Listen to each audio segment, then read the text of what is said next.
The headlines this morning: United Nations pledges assistance to Anambra State as it identifies with Governor Soludo's leadership. Anambra government says digitization of revenue collection system will boost its IGR. Academicians fault silence of critical stakeholders on academic shutdown in Nigeria. On the foreign scene this morning, landslide leaves 42 people dead, 20 missing in India. Before the news in detail, here is a special message. Governor Chukwuma Soludo has come for a total turnaround maintenance of the Anambra State economy and promotion of core Igbo values. Let's give him maximum support for the task ahead. Good morning to you and welcome to the news. I am Ebere Ugonna. Governor Soludo-led administration has pledged to continue to build a government that tilts towards service delivery to Anambra away from transactional system. Governor Chukwuma Soludo stated this when he played host to the resident and humanitarian coordinator of the United Nations in Nigeria, Mr. Matthias Schimmel, at the Governor's Lodge, Amobia. Governor Soludo, who requested help from the international community, especially in terms of technical assistance, stressed that so many things are yearning for attention in the state. The governor, who stated that ease of doing business is critical to his government, noted that they are striving to spend more and better because of resource constraint and a bid to achieve more with less. The governor added that 31 contractors have been engaged by government to tackle the issue of waste intervention and management across the state, pointing out that among other novel interventions, the present administration is looking at setting up a strategy execution and evaluation C office soon, as a way of having better structured, targeted and result-oriented plans for the Anambra. Mr. Schimmel recalled Governor Soludo's visit and meeting with the international community in Abuja immediately after his inauguration in March, stating that the governor left a big statement in their minds afterwards, which eventually informed his decision to accept the invitation to visit the region. The UN coordinator, who described the visit as a familiarization tour of the state, stressed that the United Nations cannot just concentrate on the Northeast alone, noting that Anambra is the first state in the region he selected to visit for meaningful assistance in preparation towards the visit of a UN full team in the nearest future. Government House correspondent A.G. Kabana, a UN PNAP, was presented to the governor to show recognition for leadership. The resident and humanitarian coordinator of the United Nations, Mr. Matthias Schimmel, has assured of rendering necessary assistance to Anambra State. Mr. Schimmel was speaking when he paid a courtesy call on the traditional ruler of Oka, Obi Gibson Wosu, during his 2 days familiarization visit to the state. The UN coordinator, who appreciated the Oka monarch for according the UN delegation warm reception, expressed knowledge of the fact that Nigeria, the Southeast, and indeed Anambra need intervention in many areas. Mr. Schimmel, who recalled that UN was initially set up for peace brokerage in countries of the world, promised to use their convening power to solicit assistance for the region in general and Anambra State in particular. Earlier, Chief of Staff to the Governor, Mr. Ernest Izaji, who led the delegation on the visit on behalf of the Governor, revealed that since inception, the present administration has demonstrated to running a transparent government, but with heavy interest in the general well-being of the people. Mr. Izaji added that the Governor Chukwuma Soludo-led government is ready to enter into strategic partnerships, particularly with the United Nations, to service the people of the state. Receiving the delegation on behalf of Oka Kingdom, Obi Wonsu assured that the city is ever ready to assist to make any form of intervention seamless. Obi Wonsu, who stated that Governor Soludo means well for Anambra, expressed optimism that he will deliver on his mandate.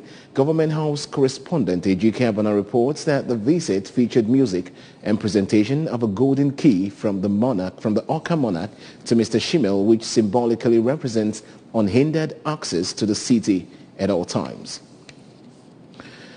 Anambra State government has said that digitization of revenue collection system will boost the internally generated revenue of the state and arrest diversion of funds to private pockets. House of Assembly correspondent Chukwemeka Modalim reports that the chairman of Anambra State Internal Revenue Service, Mr. Richard Madiebo, disclosed this while defending the 2022 revised budget estimate of the agency before the Anambra State House of Assembly Committee on Internally Generated Revenue.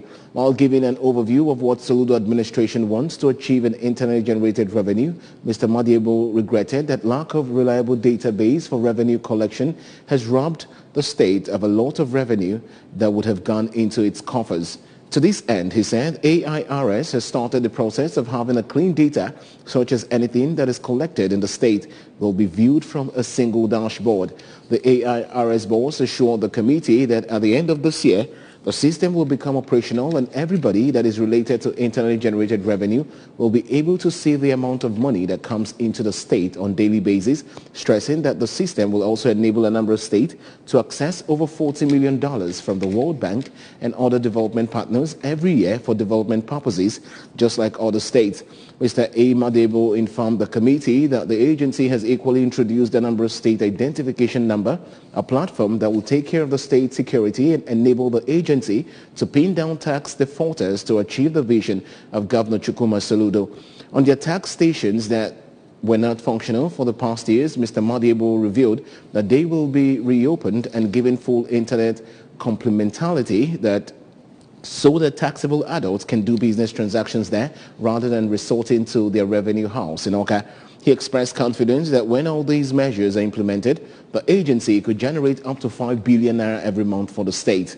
In his reaction, the deputy chairman of Anambra State House of Assembly Committee on Internally Generated Revenue, Honorable Nonso Smart Okafor, described the budget defense of the AIRS officials as satisfactory, while the committee charged them to match their words with action and strive to give correspondent services to taxpayers and the interest of the states. And moving on, the Anglican Bishop of Agwata Diocese, Right Reverend Samuel Ezeofor, has charged those occupying leadership positions to always lead with integrity and skillfulness of the heart. In a sermon at St. James Parish, Aguleze-Chukwu in Agwata local government area during a service to mark the end of the 17th Agwata Diocesan Women's Conference, Bishop Ezeofor maintained that without integrity and skillfulness of the heart, no one can make a good leader. Correspondent Emmanuel Chibata reports that the prelate urged leaders to abstain from seeing their followers as slaves, reminding them of the need to always embark on programs that will impact positively on the people. His report. Bishop Ezeofor charged women to emulate the resilience of biblical Deborah in discharging their duties as Christian mothers, for according to him, Deborah provided the needed leadership that saved the people of Israel during the period when men do not reckon with women. Bishop Ezeofor, who blamed the problem of the nation's democratic governance on lack of internal democracy, called on the women to help in bringing the necessary transformation in the country. He regretted that bad leadership has caused a lot of problem in Nigeria and called on eligible voters to ensure that they obtain the permanent voter cards to enthrone credible leaders. The impact we are looking for is the impact of good leadership, because the bane of our society is actually leadership. And so we are trusting God that the fruit is going to be tremendous and we are going to harvest it.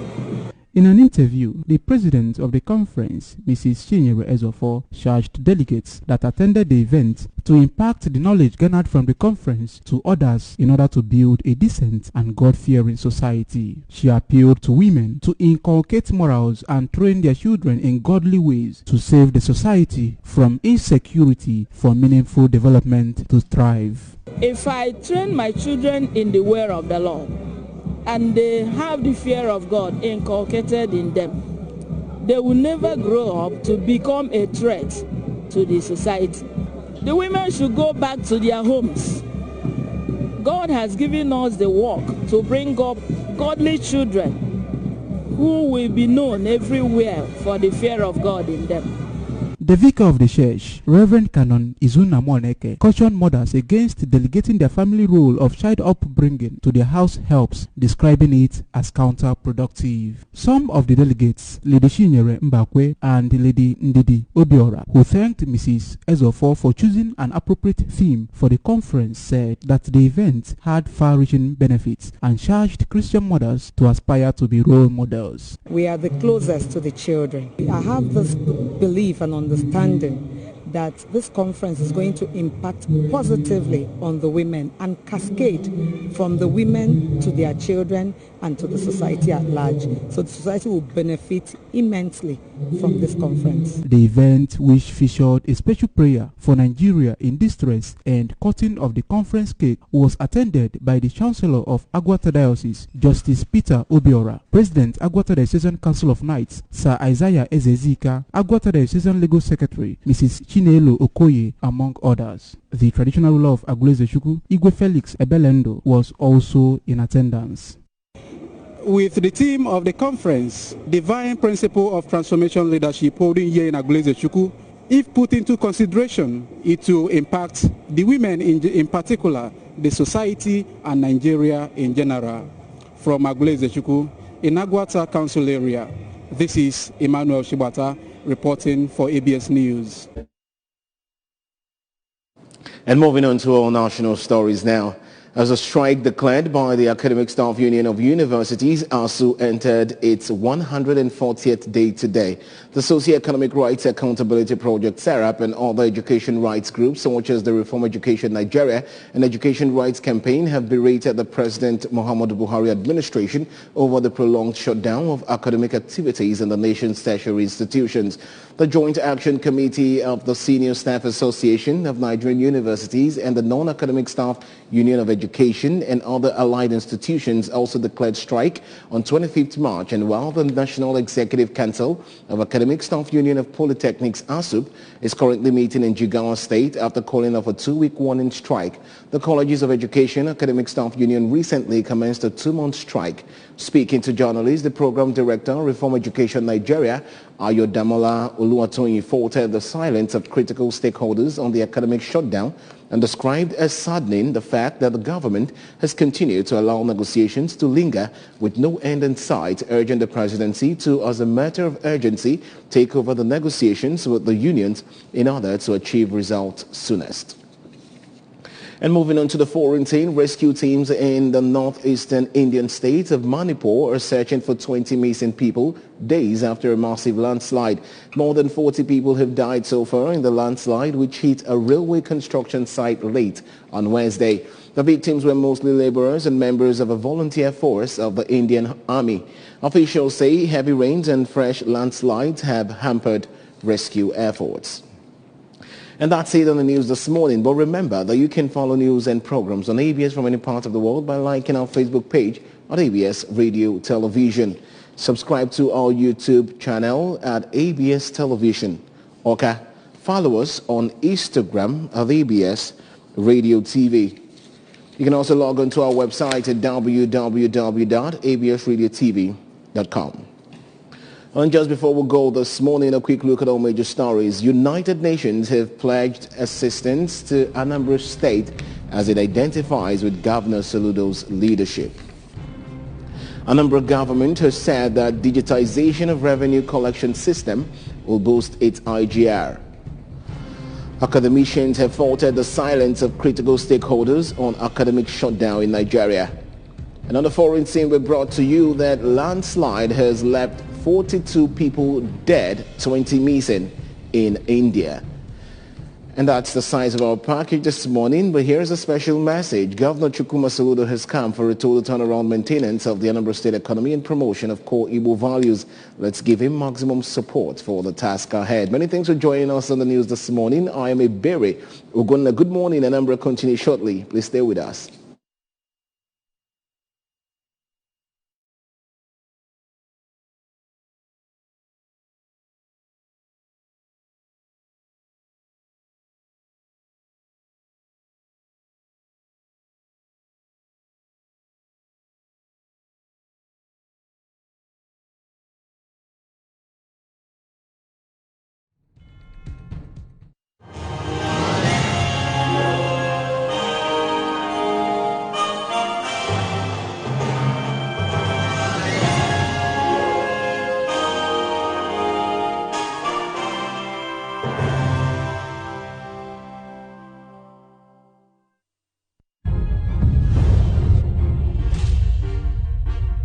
This is ABS, Heartbeat of the East.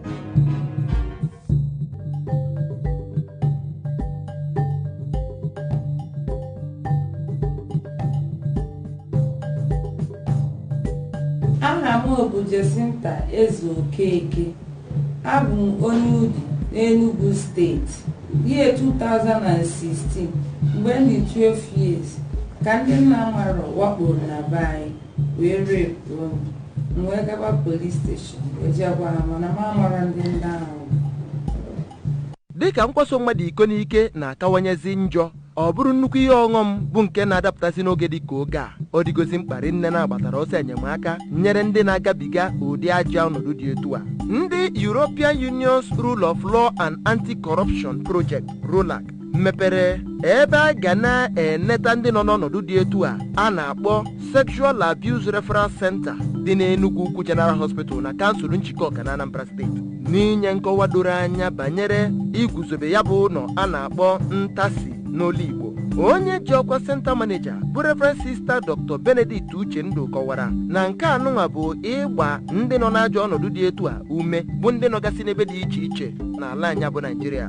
Dịka ya bụ onye ji ọkwa Center Manager si wee kọwaa, o nyere nnọọ nkọwa doro anya banyere ihe mere eji wee guzobe ya bụ otu a na-akpọ ntasi n'onu bekee.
Partnership with the states that we are working on. It's also important to recognize the effort that the Anambra State government has made in terms of putting in place the legal framework for dealing with this issue. Dr. Uchendu kwuru na onye awakporo n'ike na-agabiga obi nkolopu n'ụdị dị iche iche bụ nke nkwasị iko n'ike na-ebute ya na imekpa mmadụ ahụ n'ụdị dị iche iche bụ nke na-emegide ikikere nke mmadụ, ịdị ọcha nke mmụọ ya na ịnọrọ onwe ya. Ụmụ nwaanyị dịka o si gbatakwuru eji ọkwa na ihe ha ji bụrụ nwaanyị wee na-egwu egwu